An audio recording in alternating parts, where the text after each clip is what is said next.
আলাইকুম। আমন্ত্রণ golden age home care উত্তর আমেরিকা বাংলা ভিশন সংবাদেই আপনাদের সাথে আছি জেবা রহমান।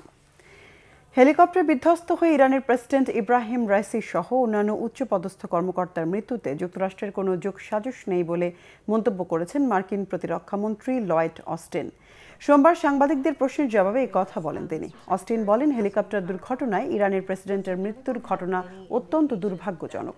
যুক্তরাষ্ট্র পরিস্থিতির দিকে নজর রাখছে, কিন্তু এর পেছনে ওয়াশিংটনের কোনো যোগসাজশ নেই। এ ঘটনায় ইরানের তদন্তে কি উঠে আসবে তা দেখার জন্য অপেক্ষা করছে তার দেশ। মার্কিন প্রতিরক্ষামন্ত্রী আরও বলেন, হেলিকপ্টার বিধ্বস্তের ঘটনায় মধ্যপ্রাচ্যের নিরাপত্তায় কোনো প্রভাব ফেলবে না। এছাড়া এই মুহূর্তে বৃহত্তর আঞ্চলিক নিরাপত্তায়ও ঘটনাটির কোনো প্রভাব পড়বে না। দুর্ঘটনার কারণ সম্পর্কে এখনই কোনো অনুমান করতে চায় না ওয়াশিংটন। ফিলিস্তিনের গাজার ভাসমান সমুদ্র উপকূল নিয়ে মঙ্গলবার পর্যন্ত 569 মেট্রিক টনের বেশি মানবিক সহায়তা বিতরণ করা হয়েছে বলে জানিয়েছে মার্কিন সেন্ট্রাল কমান্ড। তবে সব সাহায্য গুদামগুলিতে পৌঁছনি। ইসরায়েলের নৃশংস আগ্রাসনের অবরুদ্ধ গাজায় ত্রাণ সহায়তা সরবরাহের অনুমতি দেওয়ার জন্য দিন দিনই ইসরায়েল ও যুক্তরাষ্ট্রের উপর আন্তর্জাতিক চাপ বাড়ছে। এই চাপের কারণেই গেল শুক্রবার থেকে গাজা উপকূলে যুক্তরাষ্ট্রের নির্মাণ করার অস্থায়ী জেটি দিয়ে ত্রাণ বিতরণ শুরু করে বাইডেন প্রশাসন। জাতিসংঘ জানিয়েছে, যুক্তরাষ্ট্রের ওই জেটি দিয়ে তারা এরই মধ্যে 10 ট্রাক ত্রাণ সহায়তা পাঠিয়েছে, যা রাখা আছে গাজার দেইর এল বালহাতে থাকা বিশ্ব খাদ্য কর্মসূচির গুদামে। তবে গেল রবি ও সোমবার ওই জেটি দিয়ে কোনো ত্রাণ সহায়তা জাতিসংঘ পায়নি বলে জানিয়েছে সংস্থাটি। গাজায় যুদ্ধাপরাধের অভিযোগে আন্তর্জাতিক অপরাধ আদালতে ইসরায়েলের প্রধানমন্ত্রী এবং প্রতিরক্ষা মন্ত্রী গেওলাফ গ্যালান্তের বিরুদ্ধে গ্রেফতারি পরোয়ানা জারির আবেদন জমা পড়ায় আপত্তি জানিয়েছেন মার্কিন প্রেসিডেন্ট জো বাইডেন। সোমবার আইসিসির শীর্ষ প্রসিকিউটর করিম আসাদ আহমেদ খানের দপ্তর থেকে এই আবেদনপত্র জমা দেওয়া হয়। পরে মার্কিন প্রেসিডেন্ট এক বিবৃতিতে বিষয়টিকে অত্যন্ত আপত্তিকর বলে উল্লেখ করেন। হামাস ও ইসরায়েলকে কখনো এক পাল্লায় বিবেচনা করা উচিত নয় বলে মন্তব্য করেছেন জো বাইডেন। বলেন, এই দুইয়ের মধ্যে কোনো মিল নেই।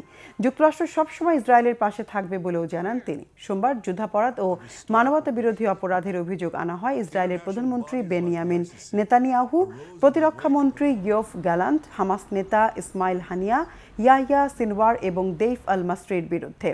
গ্রেফতারি পরোয়ানা জারির আবেদন প্রসঙ্গে মার্কিন পররাষ্ট্রমন্ত্রী অ্যান্টনি ব্লিনকেন বলেন, গাজা ও মধ্যপ্রাচ্যে শান্তি স্থাপনে এই উদ্যোগ কোনো কাজে আসবে না, বরং এটি সংকটকে আরও জটিল করে তুলতে পারে। এছাড়া এটি গাজায় যুদ্ধবিরতি জিম্মিদের মুক্তির সম্ভাবনা এবং মানবিক সহায়তা প্রবাহকে আরও বিপদগ্রস্ত করতে পারে বলেও মন্তব্য করেন মার্কিন পররাষ্ট্রমন্ত্রী। দুর্নীতি, ক্ষমতার অপব্যবহার, দেশের গণতান্ত্রিক এবং সরকারি প্রতিষ্ঠান এবং প্রক্রিয়ার প্রতি জনগণের বিশ্বাস নষ্টের অভিযোগে বাংলাদেশের সাবেক সেনাপ্রধান অবসরপ্রাপ্ত জেনারেল আজিজ আহমেদের ওপর নিষেধাজ্ঞা দিয়েছে যুক্তরাষ্ট্র। এর ফলে আজিজ আহমেদ ও তার নিকটাত্মীয় ও পরিবারের সদস্যরা যুক্তরাষ্ট্রে প্রবেশ করতে পারবেন না। স্থানীয় সময় সোমবার যুক্তরাষ্ট্রের পররাষ্ট্র দপ্তরের ওয়েবসাইটে প্রকাশিত এক বিবৃতিতে এ তথ্য জানানো হয়।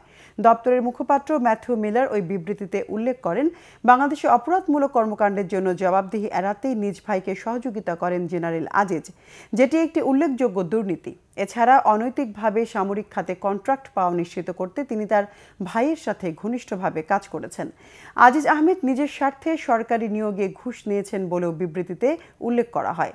বিবৃতিতে আরও বলা হয়, আজিজ আহমেদের কর্মকাণ্ডে বাংলাদেশের সরকারি প্রতিষ্ঠান ও প্রক্রিয়ার ওপর জনগণের আস্থা কমেছে।